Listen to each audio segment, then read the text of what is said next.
On est en compagnie de Glenn Constantin, l'instructeur-chef du Rouge et Or. Glenn, avant de parler du football comme tel, as-tu été surpris d'apprendre que Marc Santerre avait perdu son travail comme entraîneur-chef des Carabins cette semaine? Je suis un peu surpris, mais par contre, si tu regardes le processus, quand tu as un contrat de 5 ans, puis tu as la dernière année de contrat, puis tu n'es pas renouvelé, ils n'ont pas entamé une négociation, moi, ça soulève un drapeau en disant il y a quelque chose qui se passe, en effet, puis Marc se faisait dire qu'il s'inquiétait pour rien. Mais j'étais surpris, mais aussi quand tu vois comment les négociations ou le manque de négociations, c'est un peu courant qu'il se passe quelque chose. Les résultats, selon toi, étaient en deçà des attentes envers Marc Santerre? Je sais pas. Honnêtement, moi, j'ai tout le temps, comme philosophie, écoute, tu gagnes ta partie des matchs, tu gradues tes joueurs. Tes joueurs sont des bons citoyens, autant sur le campus que off-campus, sont des modèles pour le sport. Tu regardes le job à long terme. C'est ça que j'en regarde des coachs comme que j'ai beaucoup de respect pour Bruce Coulter, qui était à Bishops. C'est une légende. Les dernières années, à Bishops, il gagnait, je pense qu'il a fini 0-14. Donc,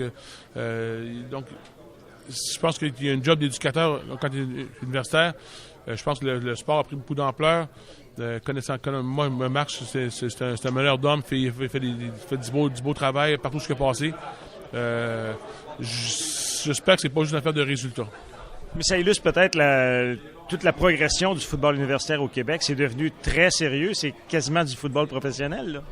Ben, en effet, je pense que les gars, si on regarde aujourd'hui la couverture médiatique pour un match, on n'aurait pas eu ça il y a 15 ans. Quand on a commencé au Rouge et Or, je pense qu'il fallait vous appeler pour venir. je pense que ça a pris de l'ampleur. Puis c'est l'envers de médaille. Il faut faire attention à ça. Puis c'est devenu très, très compétitif. Puis je veux dire qu'il faut faire attention. Il faut que tu performes. Parlons de jeu sur le terrain maintenant. Juste un bref retour sur le match contre Bishop. Est-ce qu'il y a des aspects qui t'ont un peu déçu dans ce qui s'est déroulé sur le terrain du PEP samedi dernier? En général, c'était un bon match. Je ne veux pas de critique, trop critique, mais il y a certainement qu'au début de match, sur la nonchalance sur les retours de beauté, il nous a mis dans le trouble en partant. C'est pas juste l'échapper, mais la manière que les joueurs se déployaient.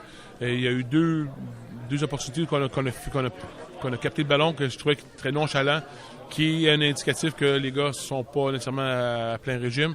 Chose, c'est ça. Défensivement, on a joué peut-être notre meilleur match depuis très, très longtemps, sinon le meilleur que moi je me rappelle. Je peux rien enlever à la défensive.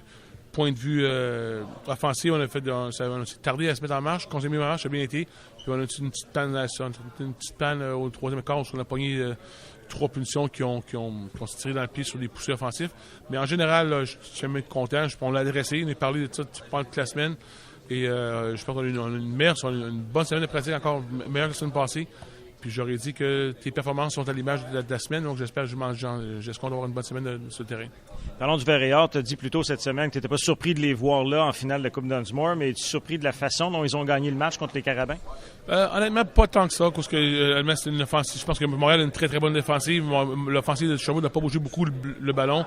Ils se sont vraiment fait donner un sérieux coup de main par leur unité spéciale avec les 2 grands retours qui ont mis à la porte des buts pour 14 points et une fin de bataille de dégagement qui nous a apporté encore une fois à la porte des buts pour un autre 7 points. Donc il y a 21 points qui sont vraiment reliés à les jeux des unités spéciales. Donc ça ne me surprend pas. Écoute, ils ont bougé juste, ils ont géré bien leur offensive, ils ont géré le temps de possession, ils ont géré ils ont une bonne distribution de jeu. C'est une équipe qui est bien rodée présentement. Ça vous fait un bon défi, puis ça fait quoi? Ça fait à peu près un mois que vous n'avez pas eu un défi de cette ampleur-là devant vous. C'est quasiment quelque chose de nouveau?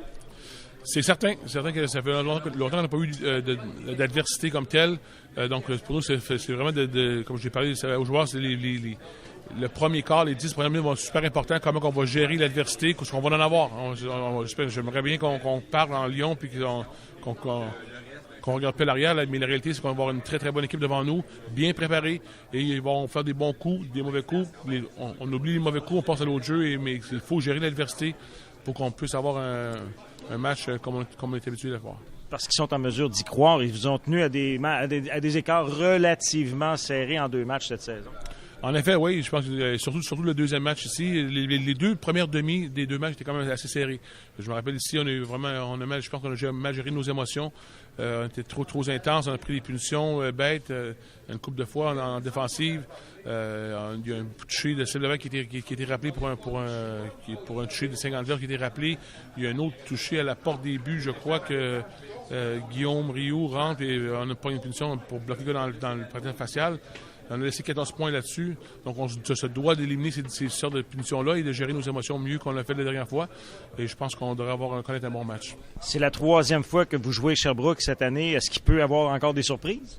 Je pense que oui. Je pense que, écoute, d'un côté de l'autre, on a des jeux, on va modifier parce que tu vois des choses, des patterns, donc tu veux modifier. Tu veux contrer tes tendances. Et tu veux prendre avantage des tendances des autres. Donc, c'est vrai qu'il va y avoir non seulement des jeux truqués, mais des variantes de ce qu'on a fait dans le passé. Vous avez joué toute la saison pour jouer ce match-là à domicile. Le rôle de la foule dans le match, est-ce que ça peut être important? Moi, je pense que ça peut être impératif. On a la meilleure foule. Je pense que le monde se prépare avec des haut-parleurs et tout ça pour le match. Mais tu peux pas recréer l'émotion et l'intensité d'une foule. Tu vas beau mettre de la musique forte. La réalité, c'est que c'est spécial. C'est des étudiants qui sont pas habitués de vivre ça. Là, tu rajoutes que c'est la finale provinciale avec une grande foule. Ça va. Moi, je pense qu'on peut. Non seulement je sollicite l'aide de la foule.